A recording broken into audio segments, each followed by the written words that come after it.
Hey everyone, this is Dan Tortora of Superpowered Pop here with Ruben Najera, and a writer that I had the opportunity to speak with off the air and now being on the air.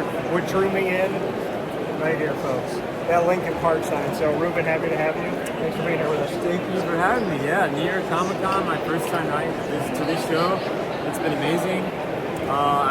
This is my first time at New York Comic Con, but my second time in New York ever actually. So, yeah. So first time in New York, what were you doing? It was something called New York Toy Fair. Okay. So I actually at one point owned a comic book store, a brick and mortar store for 9 years. Oh really? I did. So it's kind of crazy. Like I've kind of had all the different positions in the comic industry. Like I've been behind the counter, I've been the man that owns the counter, I've been the one with the books on the wall, I've been the one creating the books. Like I've done every little portion of it. You know what I mean? So the 360. I'm like all the Swiss Army knives. So you having such a unique connection to it, like you said, being the person that's working at the store, to owning the store, to putting the books up there and selling other people's books, to being the one whose books are being sold. Yeah. Right. So for you to have all of those angles of it, just the appreciation that you have for this world, for the genre of people that just love to read, love to see illustrations, and love to live in these worlds and immerse themselves in them. It's a remarkable thing, really. It's a process that I kind of experienced in skateboarding too. Okay. Because my prior career to this, I was a pro skateboarder. But I was gonna say the long hair gives it away a little bit. Yeah. But even with that, we were making the videos, we were editing the videos. I owned the skateboard brands at certain times. You know what I mean? I was designing, and then I'm the one in the streets skating. Yeah. I'm the one in the streets filming the other guys. So to kind of be that multifaceted, you start to understand and appreciate it more. And doing that with the comic book space, it's kind of the same thing. I come in fully loaded, understanding everything. You know what I mean? And getting that experience. Because at the end of the day, it's you fall and you get back up, and you just keep trying to perfect it. And you get better, and you get better at it. Because I'm published now, but it's been a long journey and a long road to getting to the point to be published. Yeah. So one of the things that I like to tell people is just never give up. You know what I mean? And I feel like I got that from skating. You know what I mean? And I kind of apply that to my career now with comic books as well. You know, because even when you're pitching things, creating things, it's a lot of work in itself, a lot of believing in yourself until it comes to fruition. You know, just being relentless until it comes to fruition. Yeah, well, and you led exactly where I was going when I was thinking about falling off a skateboard when you're trying to trick and getting back up again, just like you said, in the world of comics, of continuing to do it. So like you said, you're published now, but it was a road. What were the dominoes that fell to get you to this point? I mean, in the beginning when I was writing comics, I was putting out some indie stuff. Okay. My pitches were too long in the beginning, you know what I mean? I was overworking pretty much.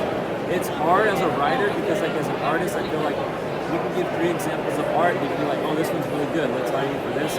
As a writer, if you try handing someone a 30-page script, good luck, you know what I mean? Good luck that they will even read it. And then sometimes there's that problem where you try to pitch something and they don't want to hear the pitch because they're going to be like, well, I'm afraid if you tell me we're gonna use it, they're going to say that we used it. It's a thing, you know? So it's really hard. It's one of those things where it's they tell you oh, well, we can't hire you because you don't have job experience. It's well, you need to hire me so I can have the job experience. I had the same conversation. I said, if everybody says no and you need experience, then I said, one of you's got to give it, and one of you's got to take a chance. Yeah. Not to interrupt you. No, yeah, and that's one of the things that even I do now with my career. Is even as a writer, if I get projects, I've always given an opportunity to other artists, or just I'm the opposite of a gatekeeper, basically. Anyone who needs help, I'm an open book. I'll help, you know what I mean? Because I've been in that situation and I know how freaking hard it is. And so I'm willing to be there because we're all creatives. And I feel like we should help each other out, you know? And I think maybe I get a lot from that with skating too, because even though it's an individualistic thing with skating, when we're out skating with our buddies, there's nothing more than if you see a couple skaters just tapping their board, rooting for you to land a trick. They're not the ones jumping off. It's everyone else getting stoked for you to land a trick. When you land it, everyone goes crazy.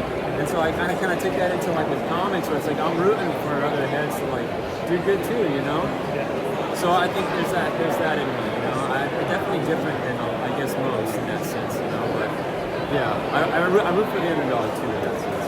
Well, and I think at some point we've all been underdogs. Yeah. And I think when you know what that is, and you have, it's kind of like you always live with the chip on your shoulder of knowing where you came from, knowing how hard it was. And I just had this conversation of the people that feel like they've made it and feel, you know, kind of high and mighty, and that ego comes out. That's when it starts to fall apart. Where when you know the hard work that you put in, and you keep putting that hard work in, it's not that you're not happy as you hit different milestones, but it's like, okay, what's the next thing? What's the next milestone? So how do you stay hungry and stay with it? Like you said, it was such a road, but then you get to a point where you get published, we see your work, there's people coming up to the table. What keeps you hungry? I mean, that's one of the things that I've learned is to like step back and appreciate what's going on. Because even with other things in life, when I've had like successes, I didn't really take the time to appreciate something because I came from nothing. You know what I mean? And so like I appreciate them as they come, but I never feel like I'm doing good. I always got to push myself hard because it always feels like I don't know, like it wasn't ever given to me. You know what I mean? I always had to work for it. So I put the work in. You know what I mean? To get the result out. And I work hard because I know how hard it is to get the opportunity to get the work. Which sounds crazy, you know? So it's just kind of ingrained in me, I guess, you know? So that moment for you where you felt like things were coming together, what was that moment? Do you have like a place where you said, I worked so hard to get to this, and then you hit that point where you said, okay, you know what? Like, I knew I could get here, and now let's move on from here. Do you have a moment or two where you stop and say, like, this is a proud moment? Yeah, you know, I actually have one of those coming up right now. So my book, Calaguerra, this one original series, we just won an International Latino Book Award. So I've never won an award for like, you know, one of the books that I've written, but we just got one for this. So I'm really stoked on that. And like kind of stepping back, that's an award that I always like wanted to like have the opportunity to like be eligible for. And now that they told me that we actually won one, like I'm stoked, dude, you know?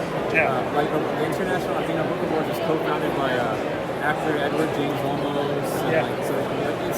And it's really cool. It's like a super honor because that's like my heritage, you know what I mean? Like for it to be noticed in that space is a beautiful thing, you know?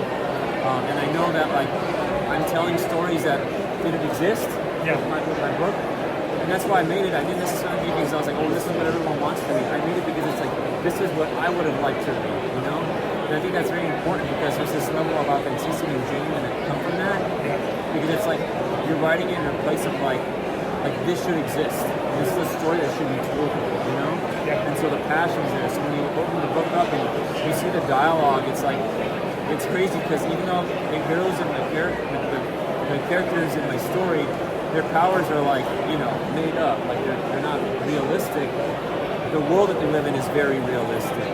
So it's this crazy like fusion of nonfiction and fiction at the same time of like things that are really happening on the border, but with like these characters that get powers and I try to take them to their own hands. So I'm really proud of that. And the fact that we got that award that's something that like I can say is like the biggest milestone for me so far.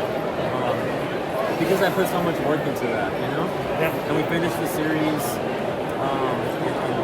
I mean, it's just getting done. You know what I mean? It's becoming a reality. It's evolving, you know. And it started from a concept, and there's just something about like having a concept of like, oh, I want to make a comic book with these characters, and then now seeing all 3 issues out, and then like an award with it, and it's like, holy smokes, like the vision became a reality. You know what I mean?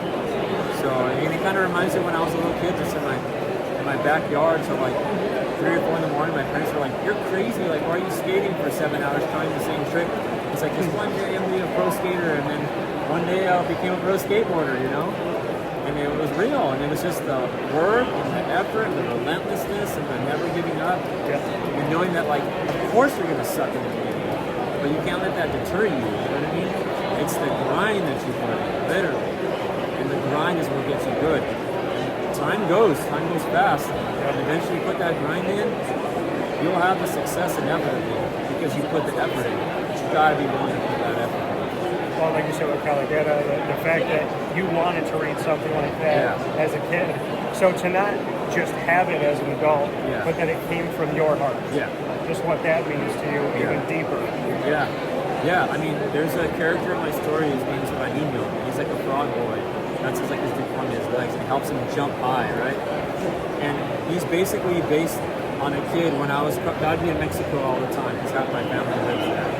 There was one point in time where I was very young. I was like 8 or 9-ish, and in the window there was a boy who was like washing windows, right? And they were selling like chicken and stuff on the border crossing. And so I was a citizen in the U.S. because I was born in the U.S., but I would cross to see family or my uncle who was a doctor because I was like free healthcare, you know what I mean, in Mexico. And so like there was this one point where there was a kid exactly my age, exactly my height, and like I put my hand on the window of the car on the inside while we were stuck in line crosses in the U.S., and he just looked me right in the eyes and put his hands on the window equal to mine. Same size hands, same age, same, you know what I mean, but we're in two different countries. And like I remember thinking as a kid, like, because I am Mexican American, but that kid can only stay in Mexico. I remember thinking like, he's just like me. We're the same, you know? Like he is me, you know? And he was like staring into a mirror, like you're looking at the reflection of water. But he's there with like a different life, you know? And although I was like didn't grow up with like not that well off, not that much money, this situation was like worse, you know what I mean? And so like I was like, as a kid, even more humbling, like, all right, your life's not that bad. You look at the hardships that are going on here. So I was exposed to a lot of that, like as a little kid, you know. And so my character is like really based on some of the like image that was instilled in my brain from when I was that young. And now I'm 40, and I carry that over, and we have this story with me. And like, it's crazy to think that like that image of him, like he didn't know that someday he would be inspiring a character that would come to be about decades later, you know. And so those kinds of memories and things transcend time. It's pretty crazy. It's kind of like goosebumps. People like goosebumps thinking about, you know. Well, you said you can travel between the United States and Mexico, but he was just in Mexico. And then creating this character, you took that boy and you brought him all around the world now. So you've actually gotten him out of Mexico. Do you feel that? Yeah, and here's the funny part. His powers, his legs, it enables him to jump higher. So at a certain point in the story, he gets so good at jumping because he has like frog legs. That he's able to literally jump over the fence into the U.S. And at one point in the story, it's not like spoilers for us. It's a moment that you'll see. He realizes like, holy smokes, I'm in the U.S. now. Like he just jumped over. You know what I mean? And his powers, like he can hop over, and it's like this thing where he comes to realization. It's like this very raw, real moment in the book where I think is like really touching in ways where it's like for him, it's like really like exciting. Like he can't believe it. You know what I mean? But then also in the story, you can kind of see without spoiling, but some people try to use that for bad reasons because he's still young and you know moldable. But he becomes one of like our dearest heroes in the story. And I think readers will fall in love with him. Well, it's very exciting, and I mean, you can feel your spirit in your work, the dedication that you have, the drive that you have, and the advice that is kind of just coming through you from your own experiences. So, I mean, to me, God's been working in very purposeful ways all the way through here, and this is another one of those moments to me where I feel like the inspiration is just kind of coming right out of you. It's going into this work. Sometimes when I was writing this book, sometimes it almost felt like it wasn't me, like it was just like a stream, like almost like when you're writing music, you know what I mean? Like the lyrics just flow out, like things are just flowing out, almost like something was like possessing me to tell the story sometimes. It's kind of crazy. So that's why I say like it's like really near to my heart. It's like it's not just like oh, this is like my new book. All right, here's my next one. No, like for me, Calaguerra is like all these 70 will be like stories, and, you know what I mean? Like world building. The characters will get solo one shots. I want to have like action figures, and in the future, who knows? You see a television show or a movie, like we're going all in, you know. So you're dedicated to this story being a story that transcends time and space. The last thing that I would say is, you've kind of said it in a way, but just what you would say to somebody out there that's afraid to chase their dreams, was told that they can't, is living in a world of fear or anxiety or distress, what would you say? I should just make it happen. Honestly, before we got published with Calaguerra, what I did was I just worked my butt off and I just paid for the cover, you know what I mean? The interior art, all the stuff, all the creation and process. The printing of the first of the book had no publisher on it. I printed the book with no publisher, and then I pitched it to publishers. So that's something that I don't see people like do. They'll hand the scripts, but like I said, it's so hard to hand someone a script and good luck reading it. So what I did was like, you know what? I believe in myself. I know this is great, and I made it myself. And then when I showed it to publishers, I had numerous offers because the book was done, and they're looking at it tangibly. Yeah. You know what I mean? And so that's a big advice I would say is do your thing, make your thing. You know what I mean? Yeah. Don't wait for someone to tell you to make it, just make your thing. That's my best advice. Make it happen. Okay, we'll be right back, I promise. I guarantee you, you're winning no matter what, because you're going to have it in hand. Even that moment when you're holding it in hand, you already won. Yeah. And then now it could just get better from there. You know what I mean? Well, couldn't embody more how I've lived my trail in my life as well. So, Ruben Najera, there's a reason why we cross paths. And I got to tell you this, I've been watching while we've been talking. I love the skeleton gloves. Yeah, I'm going with the pink, you know what I'm saying? Yeah, I could definitely appreciate it. And it's Halloween time, right? Yeah. So make sure that you not only come out and see Ruben at New York Comic Con, but make sure you get in touch with him on social media and make sure that you buy anything that he does. But of course, Calaguerra, a passion project of his. Ruben, thank you so much. Absolutely honor to talk to you. Thank you, man. Appreciate it. We'll talk with you all soon. Remember, your hero lies within.